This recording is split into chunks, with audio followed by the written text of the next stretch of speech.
Hello বন্ধুরা, good afternoon. আজকে তোমাদের সঙ্গে আমি চিংড়ি মাছের মালাইকারি রেসিপিটা শেয়ার করব। দেখো, চিংড়ি মাছগুলোকে ভালোভাবে ধুয়ে নুন আর হলুদ মাখিয়ে লাল লাল করে ভেজে নিচ্ছি। দেখো কেমন সুন্দর মচমচে লাল লাল করে ভাজা হয়েছে। এবার একটা মিক্সারে আমি পেঁয়াজ, কাঁচা লঙ্কা, আদা কুচি, রসুন কুচি, মগজদানা এবং পোস্ত দিয়ে একটা পেস্ট বানিয়ে নেব।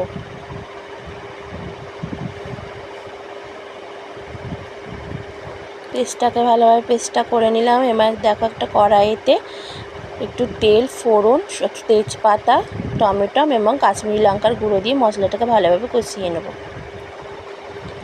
মশলাটাকে ভালোভাবে কষিয়ে তেল ছেড়ে এলে আমি বেটে রাখা মশলাটা দিয়ে দেবো। দিয়ে এবার এতে আমি নারকেলের একটু জুস বের করে রেখেছিলাম নিংড়ে, এবার নারকেলের জুসটা এবং পোস্ত জলটা দিয়ে দেবো। এবার সামান্য পরিমাণ একটু গোলমরিচের গুঁড়ো ছড়িয়ে দিলাম।